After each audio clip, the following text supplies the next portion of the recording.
You ever get fined 40 grand over a pine tree? Not for cutting it down, no, for keeping it. Apparently, letting a 70-year-old pine exist peacefully on my property was a violation of vertical vegetation regulations. That's when I knew this wasn't about rules.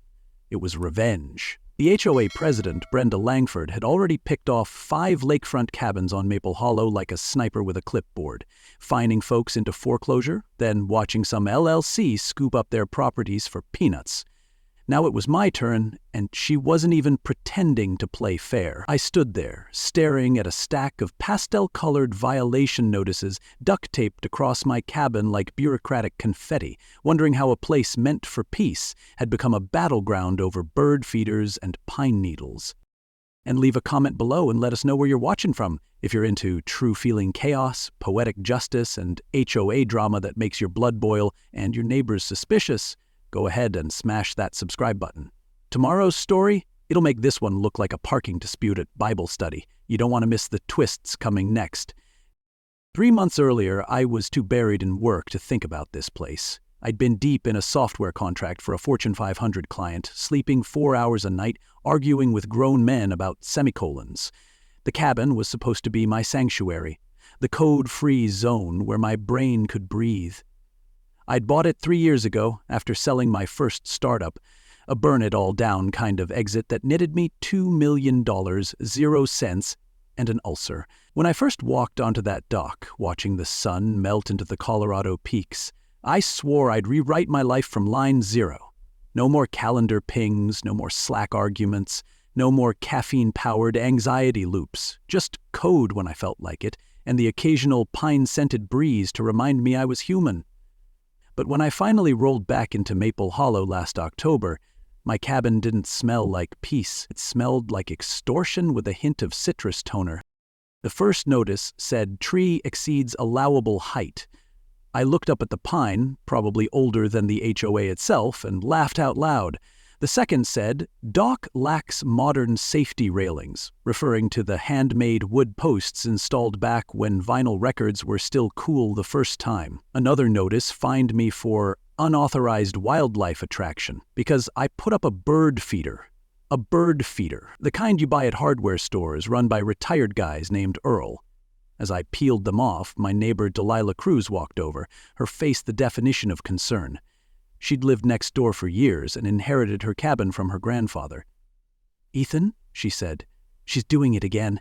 She went after the Johnsons, the Wades, the Pearsons, hit them with so many fines they had no choice but to sell." I knew Delilah wasn't the panicky type. She said the last 3 months had been brutal, everything from pine needles on roofs to incorrect dock stain colors. The kind of rules written in font size 6 and weaponized for profit. I opened the HOA site on my phone, barely loading with our Swiss cheese cell service, and found Brenda Langford had been president for 5 years, re-elected every time with exactly 51% of the vote. Now, I've worked in data modeling long enough to know that perfect patterns are rarely honest ones. Delilah confirmed what I suspected. Every cabin Brenda targeted sat on prime shoreline. Dead center on the east side, with the only natural sand beach in the whole county. The other 4 had sold for pennies to a company called Maple Development Group, LLC. Didn't need Python to spot the pattern. This was a hostile takeover disguised as property management. Create impossible standards, selectively enforce them, fine people into despair, and snatch up real estate at discount. Classic playbook. Only difference? Instead of venture capitalists squeezing founders, this time it was a petty HOA queen targeting retirees and families. The fines on my door alone totaled $40,200, 0 cents. That pine tree, a $200, 0 cents a day offense, apparently. "Has anyone fought back?" I asked. Delilah shook her head. "One guy tried. Lawyered up. Brenda steamrolled him using loopholes and fine print. She's got the board stacked with people she handpicked. You'd think she was running the state senate." Then she dropped a nugget I wasn't ready for. Brenda used to be a real estate agent, went bankrupt in 2019, and, just like that, a 4-year-old memory crawled out of the shadows. Back before I made a dime off my startup, I'd tried to buy a house, Lost it thanks to the most incompetent agent I'd ever met. Missed paperwork, wrong forms, even showed up to the walkthrough drunk. I was so mad I wrote my first and only Yelp review at 3 a.m. after 2 glasses of rage wine. I pulled up the app, tapped my history, and there it was. 0 stars. Brenda Langford, most useless agent in Colorado, cost me my dream house and $20.00 in earnest money. If I could give less than 0, I would. It had over 3,000 helpful votes. My stomach flipped. That's when I realized Brenda didn't just target my property. She'd been targeting me for 4 years. And now she was about to learn what happens when you declare war on a guy who solves billion-dollar problems with logic, caffeine, and a laptop. You know something's off when the same person wins 5 elections in a row by exactly 51%. That's not democracy. That's spreadsheet theater. And the star performer? Brenda Langford, HOA president, petty tyrant, former real estate agent turned paperwork terrorist. The moment I saw those violation notices, I stopped thinking like a homeowner and started thinking like a coder. I didn't need binoculars to spot the threat. I needed patterns, data, and one very angry cup of coffee. I dug through 5 years of HOA records, pulling up every election result I could find. Same pattern every time. Brenda wins by a hair, always 51%. Not 49, not 60. Always enough to keep control, never enough to raise suspicion. Unless you've spent your career watching algorithms cheat in real time. Even better, every property fined into oblivion had one thing in common: lake access, waterfront, private docks, natural beaches, the good stuff, the kind of lots you don't sell unless you're bankrupt, terrified, or both. So I traced the paper trail. The Johnsons, the Wades, the Petersons, 5 cabins sold under distress, and guess who bought them all? Maple Development Group, LLC. No bio, no website, just a P.O. box in town and a lawyer with a last name that sounds like a threat. I checked the deed transfers. Same timeline, same buyer, same strategy, apply pressure until they break.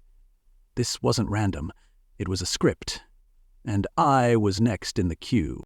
Brenda wasn't just enforcing the rules, she was writing them, selectively applying them, then vacuuming up the consequences through her own holding company. It wasn't just shady, it was strategic. The fines, the harassment, the drone photos, they were part of a calculated acquisition plan. I'd seen it before in Silicon Valley: kill the competition with policy, then buy their bones at a discount. Only now, it wasn't startups, it was front porches and fishing docks. And then came the email. No sender name, no subject, just a drone photo of my cabin from above with a red stamp across the roof. Condemned. Below that, one line of text. Mr. Keller, see me at the HOA office tomorrow at 8 a.m. sharp.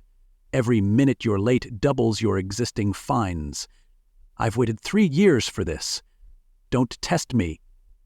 I read it 3 times just to make sure it wasn't AI-generated HOA fan fiction. Nope. Real threat. Real pettiness. Real insane. I stared at the drone photo. It wasn't just a scare tactic. It was a declaration of war. Brenda didn't just want my land. She wanted a spectacle. She was summoning me to her office like she was Judge Judy and I was a small claims defendant with a bad attitude. But if she thought this was going to be a one-sided takedown, she hadn't read my Yelp review history or my resume. Now I should be scared.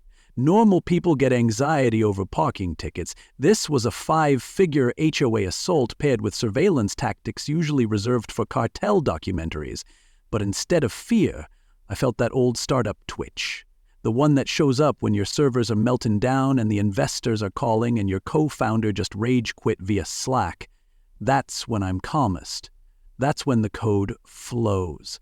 I ran a property scan, confirmed what I already suspected. Every home Brenda's board had fined into selling, strategically located, prime shoreline, grouped perfectly. Her LLC wasn't just acquiring random cabins, it was carving out a resort footprint, a master plan, built brick by brick with the HOA rulebook as her weapon. I pulled out the old HOA bylaws, digitized by the county back in 2003, and found enough vague language to start a religion. Community enjoyment, reasonable landscaping, structures not in harmony, each phrase a blank check for tyranny. I knew the law enough to spot the loopholes, but Brenda didn't count on me spotting her fingerprints in the ink. In 2019, right before her first term as HOA president, she lost her real estate license. Bankruptcy, lawsuits, client complaints. I knew that because one of those complaints came from me. Back when I was broke and hopeful, trying to buy a fixer-upper in town, Brenda had been my agent for 1 week. She filed the wrong paperwork 3 times, missed the inspection, and showed up drunk to the final walkthrough. I lost the house and $20,000, 0 cents in earnest money. So I did what any heartbroken, sleep-deprived engineer would do. I wrote a Yelp review. I dug through my account, and there it was. 0 stars. Brenda Langford, avoid at all costs. It had 3,000 upvotes. 3,000 strangers had been warned by my meltdown at 3 a.m. over boxed wine and crushed dreams. That review didn't just haunt her, it nuked her reputation. And now I was sitting in the crosshairs of a woman who'd had 5 years to turn bitterness into blueprints. That email wasn't business. It was payback. She'd used HOA rules to punish the exact man who once told the internet she couldn't fill out a form. And now, she had the power to fine me, surveil me, threaten foreclosure, all while pretending it was community standards. That's when it clicked. This wasn't an HOA. It was a hostile takeover with lawn signs. So I called my lawyer, Jason Wu. He owed me a favor from the time I debugged his firm's scheduling software for free. He picked up half asleep, muttered something about murder, then perked up when I forwarded the drone photo. "This isn't code enforcement," he said. "This is a badly disguised RICO operation." He asked if I had documentation. I told him I had documentation, metadata, timestamps, and backups in 3 locations. Redundancy is my love language. Jason said he'd meet me outside the HOA office at 7:45. A.M. sharp. "Don't bring coffee," he said. "Bring sarcasm and a poker face." I told him I had both in unlimited supply. We were going into court cosplay with a woman who thought authority came from certificates and font choices. Brenda had no idea that the man she'd targeted once rebuilt an API in 4 hours while on hold with customer service. I'd fought worse. I'd debugged worse. And now I had a reason to win. As I closed my laptop, I stared at that photo one more time. The cabin that saved my sanity was under siege, but this wasn't going to end with a fine. It was going to end with a reckoning. Brenda signed the email herself. And I don't know if that was arrogance or a cry for help.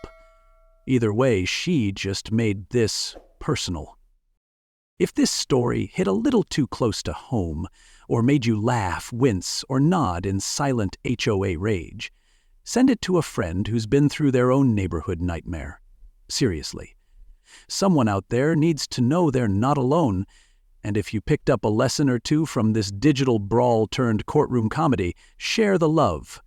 Drop a comment and tell me what part made you want to flip a clipboard. I read every single one.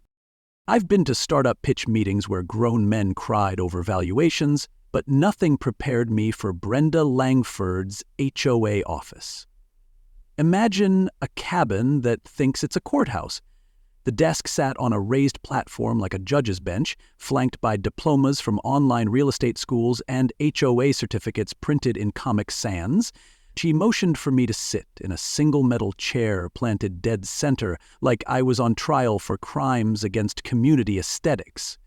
Jason Wu, my lawyer and sarcasm specialist, dragged in a second chair. Brenda sighed like he'd tracked mud across her ego. We hadn't even settled in before she clicked a remote and fired up a projector. First slide? A high-res photo of my cabin with arrows pointing to alleged violations.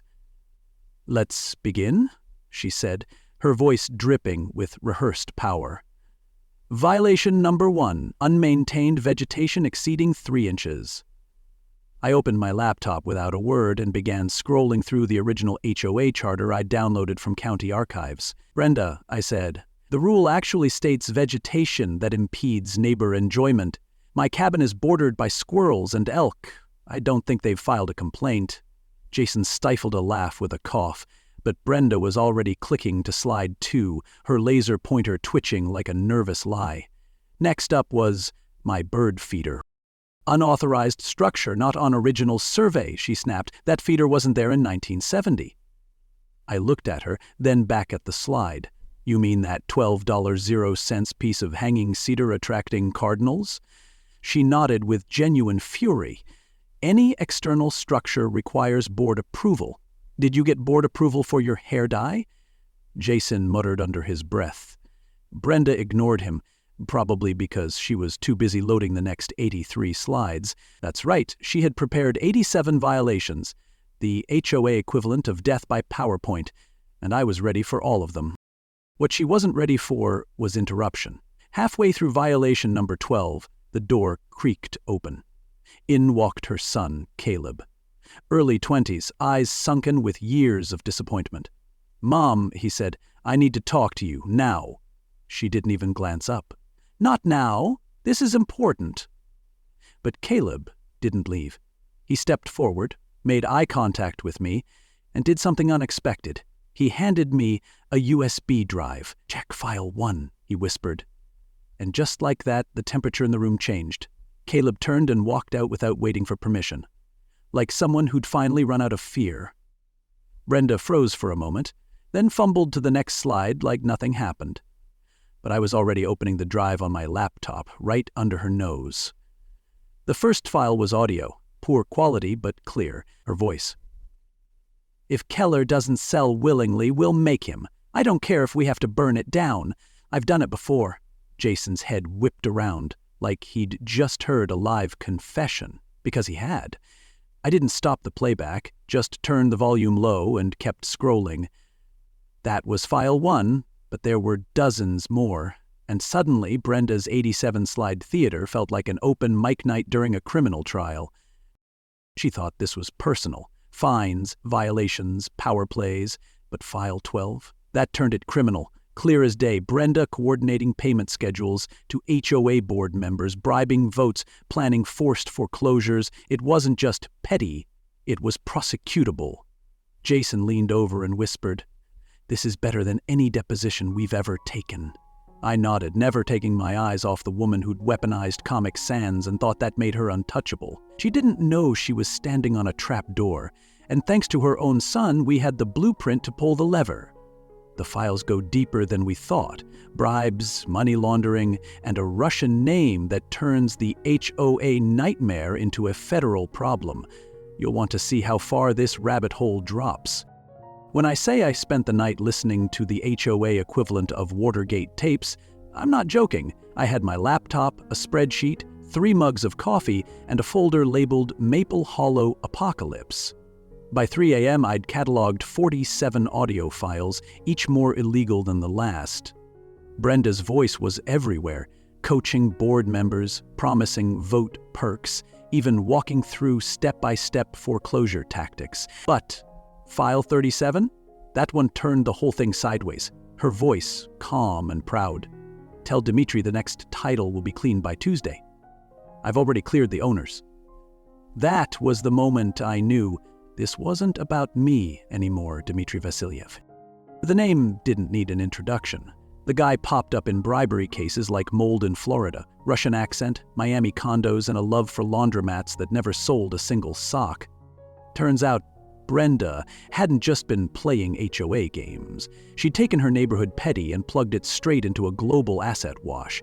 Property after property flipped from family cabins to LLC shells, then reflipped through Brenda's friends at Maple Hollow Development, each one with a neat little paper trail and a price tag well below market. Brenda's empire was built on forced sales, padded violations, and backroom deals with a man who made accountants nervous.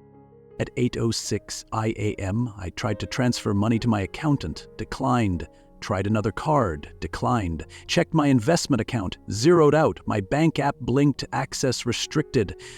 I didn't need a whiteboard to connect the dots. 5 minutes later, Brenda called. No hello, just glee. "Your funds are frozen, Keller. HOA emergency lien.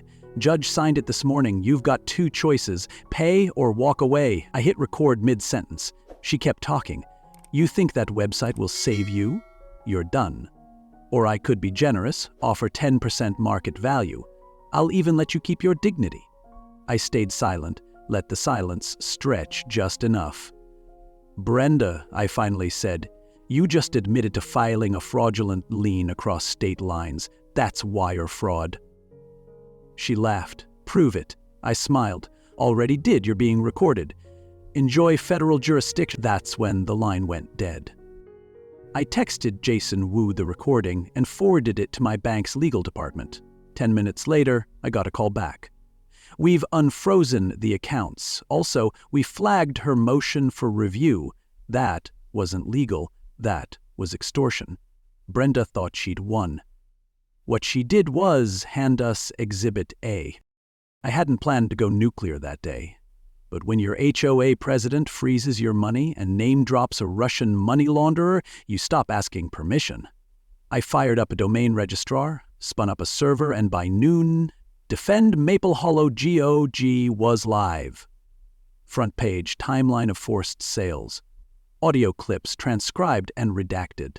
Visual breakdowns of Brenda's legal manipulation, a special section titled Brenda's Greatest Legal Hit with highlights like Bird feeder equals crime against aesthetics.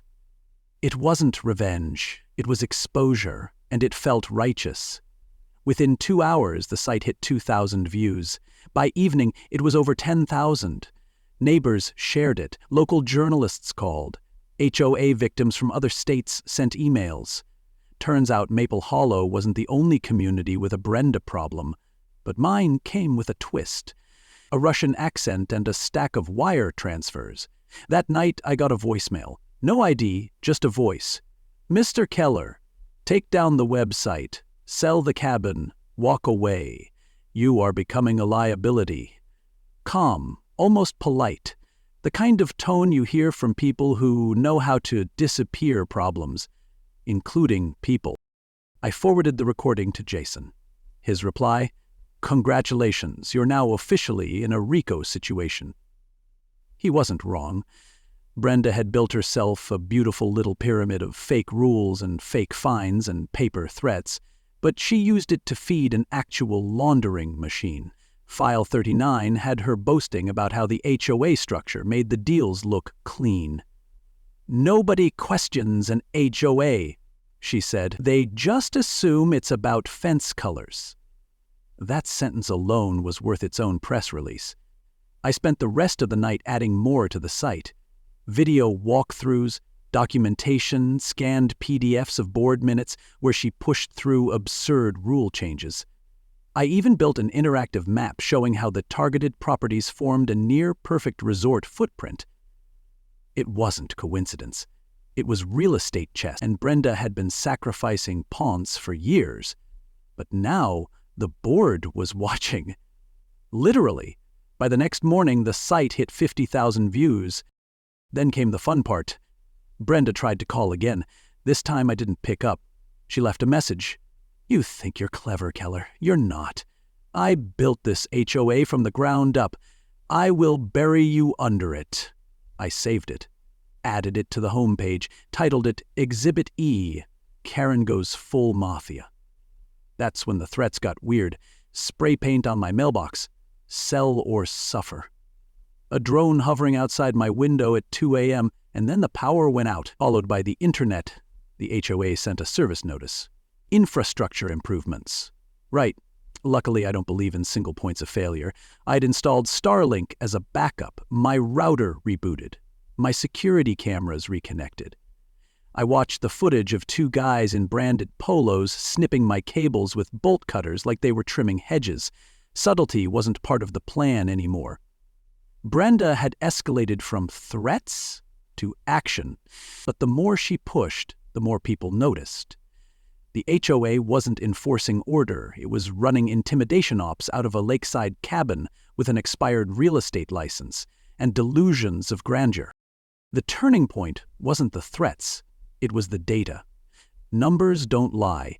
And when I showed voting records with statistically impossible outcomes, exact 51% wins, same voters every year, even after some of them moved away, people started talking.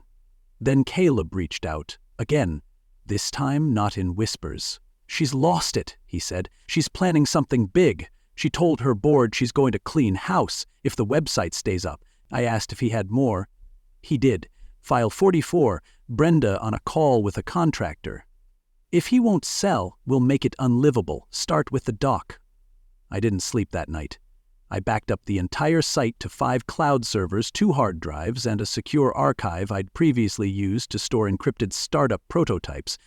This wasn't HOA drama anymore. This was criminal enterprise wrapped in letterhead and sealed with a board vote. Brenda didn't just cross a line. She ran a bulldozer over it, then billed the neighbors for the asphalt. And now the whole country was watching. Then came the boats. No lights, just engines and malice. Brenda's not done yet. When intimidation doesn't work, she sends destruction across the water. But Maple Hollow's got more history and more firepower than she planned for. At 12:03 a.m., I heard boat engines and knew Brenda was done playing HOA Queen. She was going full warlord. No lights, no announcements, just 6 guys in flannel and gloves stepping off skiffs like they were coming to repossess karma. They didn't knock. They brought sledgehammers. And in under an hour, my dock, my peaceful, code-writing, sanity-saving dock, was reduced to kindling and lake scum. No warning, no paperwork. Just destruction. It was the HOA version of arson minus the fire, and we caught it all on video. Delilah showed up first. Then 3 more neighbors. Then 8. Phones out, angles covered, license numbers recorded. Brenda had traded policy for criminal damage, and we had enough footage to make a docuseries. When the sheriff showed up and saw the floating wreckage, he just muttered, "Federal waterway? That's going to get loud." Brenda had finally done it. She'd gone from crooked to criminal, from clipboard to case file, and that doc? It wasn't just wood. It was proof of her obsession, her arrogance, her unraveling. By dawn, my boat was at the bottom of the lake, holes drilled like someone was trying to send a message in Morse code. Caleb arrived an hour later, holding a flash drive and a coffee like both might explode.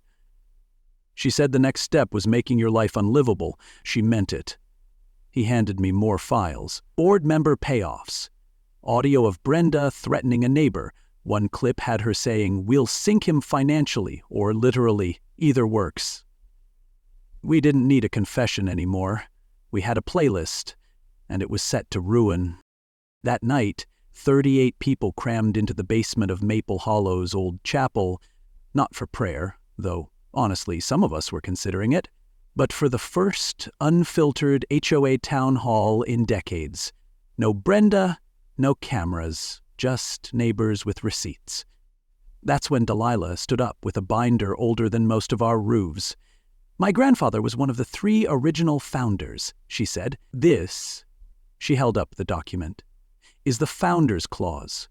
If there's proof of corruption, the HOA can be dissolved by a vote from any living descendant." You could hear the silence buckle. People weren't just angry. They were stunned. For 5 years, we thought we were trapped under rules. Turns out the rules came with a back door. Frank Carson, ex-board member turned accidental whistleblower, raised his hand. "I've got something too. I own 30% of Maple Hollow Development. Brenda's been laundering everything through it, cash, land, power. I want out. I'll sell my stake for what I put in, $150. No markup, just let me walk." And just like that, the room turned into a startup pitch. I stood up and said, "We buy it, now." Some folks hesitated, not because they didn't believe him, but because they never imagined they'd need to save their town by crowdsourcing a hostile takeover. Delilah dropped the first check on the table. The Wallace brothers followed. Jason Wu slid me a transfer from one of his clients. Within 90 minutes, we had $150,000, 0 cents. Frank signed over the shares. I became Brenda's business partner. Against her will, on her terms, with her paperwork. Irony has a sense of humor when it's caffeinated and pissed off.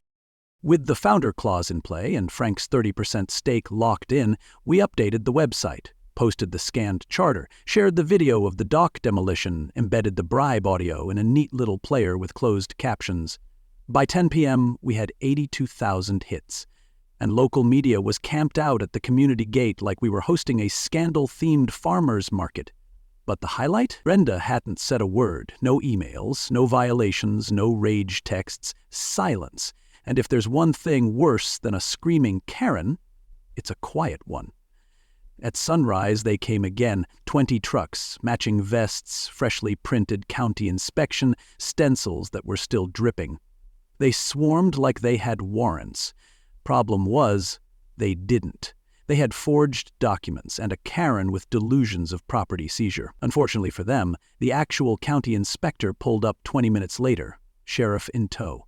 One look at the fake paperwork, and the real inspector started swearing in official language. "This is a felony," he said. "Forgery, impersonation, maybe conspiracy. Depends how sloppy she got." Turns out Brenda got very sloppy. She forged signatures from 2 inspectors who were retired. One had been dead for 3 years. Her official clipboard had a logo stolen from a pest control company. And the biggest mistake, she sent these goons to properties owned by people who'd already sent copies of their title deeds to the state attorney's office. Brenda's nuclear option didn't just fail, it detonated on her own porch. As the trucks pulled out, we moved fast. Emergency board meeting. Founder clause invoked. Delilah stood at the front, calm and direct. Effective immediately, we dissolve all board actions passed under Brenda Langford's administration, pending investigation. Jason handed out copies of the legal cover sheets. No shouting, no chaos, just structure, finally being used for good. We adjusted the bylaws, reinstated original property protections, and placed a freeze on any commercial zoning attempt. Then came Frank's paperwork, his signed exit from Maple Hollow Development. With that, we issued a lien notice on all LLC properties linked to Brenda. Under the updated fee schedule, her company now owed $298,000, 0 cents, in overdue assessments and penalties. The due date? 30 days. Brenda would either pay up or forfeit every stolen lot, and based on her banking history, neither option looked promising. That night, neighbors celebrated with a barbecue that wasn't planned but felt inevitable. The dock was gone, but the unity had docked in its place. Stories were shared, lawsuits were prepped, and a new committee was formed, not to control people, but to ensure no one ever got to do this again. Caleb stood off to the side, holding a paper plate and watching everyone, like he wasn't sure if he was welcome. I walked over and handed him a root beer. "You helped light the match," I said. "We just passed the torch." He nodded, eyes a little glassy. "She's not done," he said. "She's still got cards to play." I looked around at the crowd, the scanned documents taped to the church walls, the USB drives duplicated 5 times over. "Let her play," I said. "She forged everything else, might as well forge her own ending." But we weren't done either. Because Brenda's next move? It wouldn't be legal. It wouldn't even be rational. It would be desperate. Courtroom chaos. A last-minute vote. And the kind of public meltdown that leaves no HOA stone unturned. This is the takedown you've been waiting for. Brenda didn't walk into that emergency meeting. She stormed in like she was still queen of a kingdom that hadn't already voted her off the island. Hair teased into war mode, clipboard in one hand, stack of fake bylaws in the other. She went straight to the podium, skipped greetings, and launched into a speech about restoring order and removing hostile elements. Translation, she was trying to push through new rules, giving the board full authority to condemn any cabin that didn't comply with her vision of community excellence. Her opening line was, "Enough is enough," and on that we agreed, for completely different reasons. She didn't get far. Caleb stood up in the front row, eyes locked on hers, and quietly said, "No, Mom, you're done." He opened a laptop, clicked a file, and her voice filled the room. "Sync the doc. If he doesn't sell, break something else. Make it look electrical." Gasps. Silence.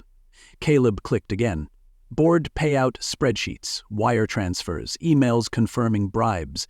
Then he pulled out a single sheet of paper. My mother signed off on $200,000, 0 cents in HOA funds paid to Dmitry Vasiliev's shell company. No authorization, no records, just a consulting fee to a man flagged by the FBI. No one moved. The silence was louder than her entrance. Brenda tried denial, then she pivoted to rage. Those are doctored. He's been manipulated. He's my son! She tried yanking the laptop from him, but Jason stepped in between them with a calm that felt surgical. Step away from the witness, Brenda. She turned on Jason like a soap opera villain who just learned her husband was also her brother. This is mutiny! She shouted. You're all infected. This is my HOA. But the real climax didn't come from a file or a spreadsheet. It came from the hallway.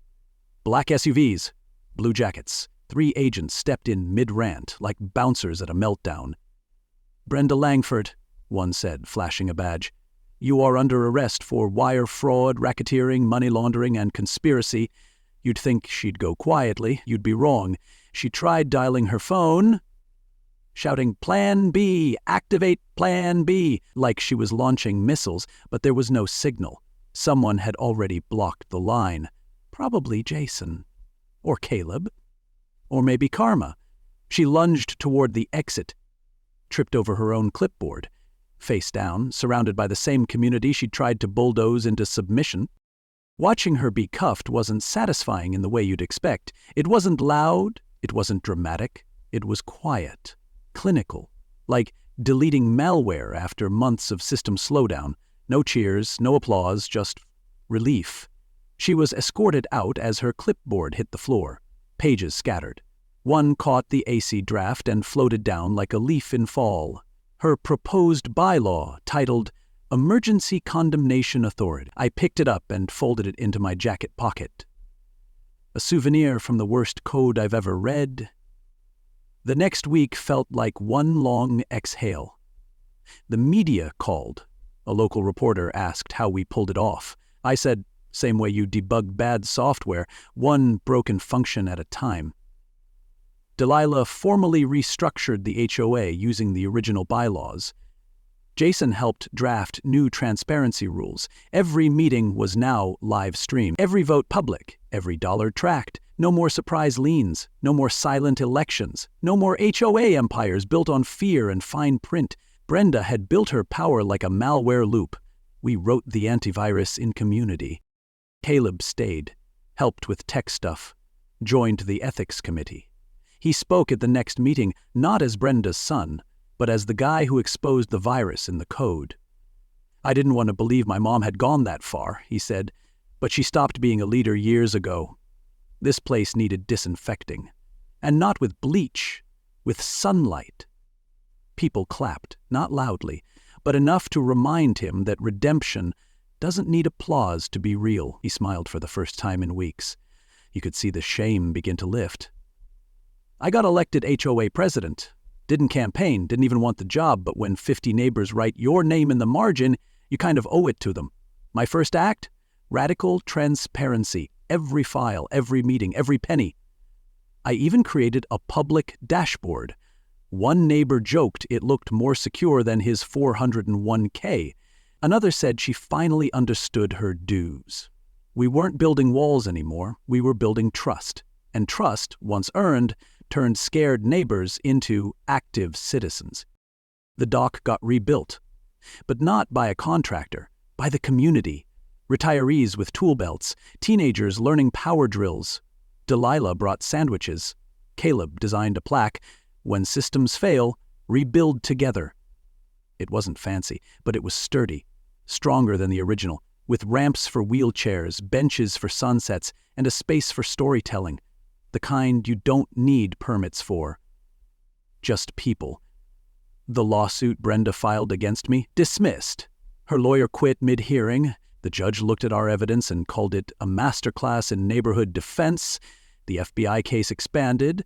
Dimitri's assets were frozen. Maple Hollow Development went bankrupt. The 5 families who'd lost their cabins got them back, same price they sold for. Every single one moved back in.